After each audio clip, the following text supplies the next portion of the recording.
This is my GCI outdoor pod rocker, and in this video we'll be testing for this chair's ease of setup, pack away, comfort, storage, its rocking function, and more.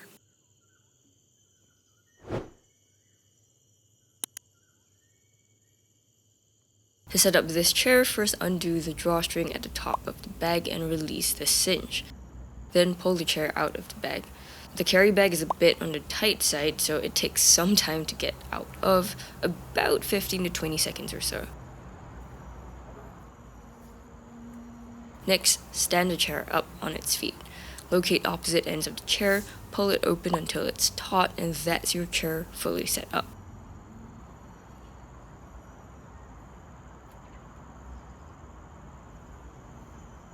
Pulling open the chair itself takes less than 5 seconds, so in total setting up everything takes about 23 seconds. As for the pack away, grab opposite corners again, pull everything together and lay the chair on the ground. Then place the feet into the bag first. Once at least half the frame is inside the bag, stand it up on its feet and fold the rest of the fabric in. This will take quite a bit longer because there's a lot of fabric on this chair. Shaking the bag helps here too.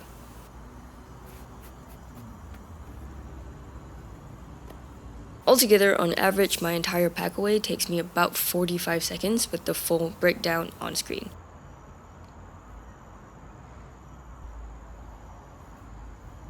One thing here, to set up and pack away, the instructions say to stand to one side and pull open/close. But this wasn't the best way for me, and I found that grabbing opposite ends is better and it actually caused less stress on the frame. As for the unfolded dimensions, here's what I measured. The longest width from side to side comes in at almost 30 inches. The longest length from the back of the chair to the front of the seat comes in at about 28.5 inches, and the total height from the ground to the very top of the chair comes in at about 33.3 inches. These are quite accurate to the marketed specs given by GCI, just that the height is about 1 inch shorter on mine. Now, if you want more detailed seat measurements, here's everything to know. Total seat width is about 27 inches. Seat depth from the back to the front of the seat is 14.5 inches.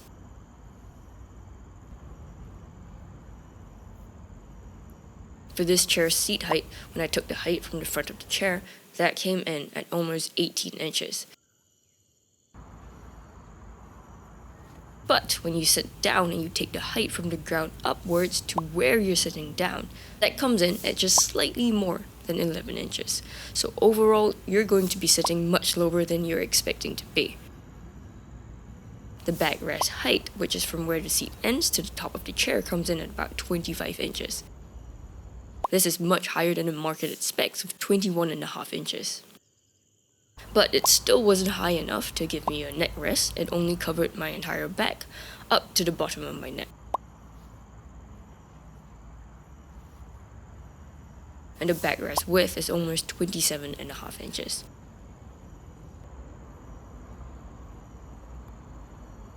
Lastly, the angle of recline from the side, taken with a digital projector, is about 25 degrees, so quite reclined, and you won't be able to adjust this angle of recline.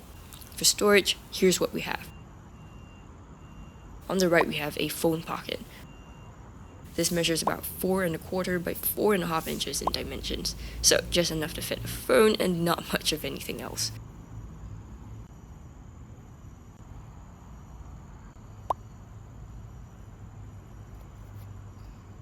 On the left, we have a cup holder. This measures 3.5 inches in length and about 3 inches in diameter. This can fit all types of cans, bottles, and thinner thermoses, and I really love that it can be cinched for tightening so your drink won't spill.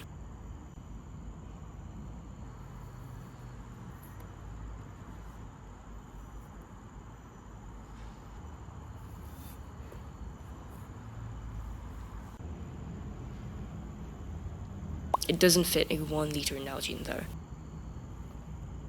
Technically, there are these flat surface armrests on the two sides, but they slant downwards, and I thought there was too much pressure on the elbow to be comfortable. So in terms of actual armrests, this chair doesn't have that.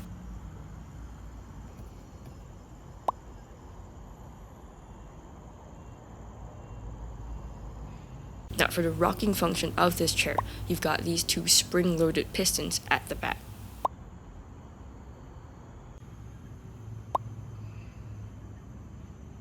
When you sit back, the metal tube goes into the piston, and when you rock forward, the spring inside the piston pushes the tube out of the piston.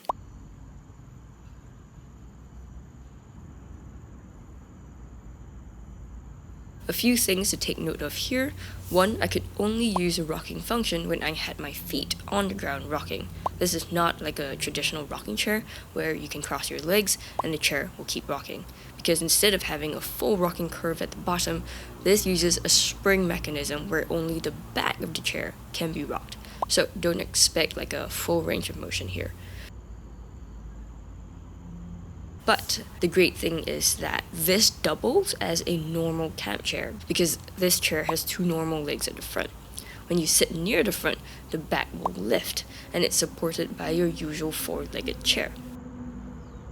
I found this to be stable without any issues of tipping over because the piston feet are very wide.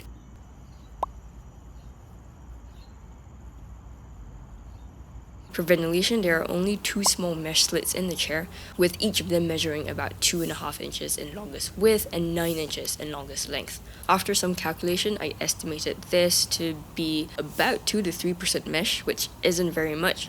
So breathability and ventilation on this chair is not the best, and it can run warm after a long time. Next, for materials and quality, I first looked at the stitching and found that it was decent all around the chair. There was no info provided on the fabric, but it feels to be like other GCI chairs, which are ripstop polyester, no denier rating specified. The front feet aren't too wide, but the piston feet are very wide for extra stability. The frame is made of stainless steel with plenty of cross poles around the entire chair. Now, the front of the chair with the two regular legs have thinner poles coming in at more than 3/4 of an inch thick.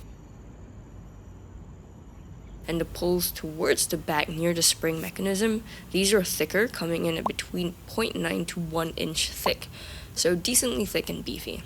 And some extra info, this chair comes with a lifetime warranty. As for portability, the pod rocker has a pack size of 41 inches in length, by 8 inches in width, and about 5.5 inches in height. This is about 40% longer than a 2-person tent from Coleman. For easy carry, the carry bag comes with a shoulder strap. This is not padded and not adjustable, but it worked fine for me.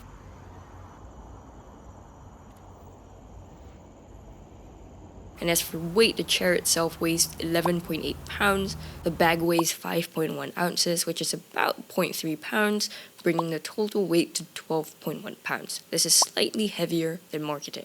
For pros, I've always been quite a big fan of GCI's spring-loaded rocking feature. I think it's quite ingenious and it's very relaxing. All info has already been provided in Test 7, so you can refer to it if you missed anything. On top of that, the two front legs also helps this chair double as a normal camp chair where you can just sit around the table and eat. I also loved that the seat was very wide, coming in at a whopping 27 inches. This was so big that I could actually cross my legs on the seat and it didn't feel too cramped. And the backrest is relatively tall too, coming in at 25 inches. And because I'm not very tall, I could scoot down a bit and lean my head against the back of the chair. The seat isn't very deep, coming in at just 14.5 inches, so my thighs will be protruded out of the seat a bit when I scoot down, but not a big deal for me overall. But of course, if you're tall, you won't be able to scoot down for the backrest like I did. If you found this review helpful so far, please help me hit that like button. It really helps me out. Thank you so much, and I really appreciate it. Now, as for cons, this chair has a bucket-style shape, and it's supposed to cradle your body for a hammock-like feel. But here's the problem. When you sit down, the seat sinks in. Your knees are quite a few inches higher off the ground, and you're also permanently reclined in a 25-degree angle. This is a bucket shape, but it's overall not great for lumbar support. Also, bear in mind that the seat height you get is also much lower than you might be expecting. The marketed seat height is a whopping 20.1 inches. However, when I sat down on the seat and then I measured the height from the ground upwards to where I was sitting down, that came in at just slightly more than 11 inches. This is a total of almost 9 inches lower, and it's not great for people who have trouble getting out of lower seats. And a smaller con is that if you're using this chair in summer, it can run warm after some time because there's not a lot of ventilation apart from these two mesh slits in the chair. Overall, based on the pros and cons we talked about, I think the Pod Rocker is a great chair if you're looking for specifically a lounge chair plus the rocking feature. But do not get this chair if you need lumbar support, and do not get this chair if you have difficulty getting out of low seats. With that, if you want to check out other options before making your decision, do watch this video on screen where I bought and tested 20 different cat chairs. Thank you so much, and I'll see you in that one.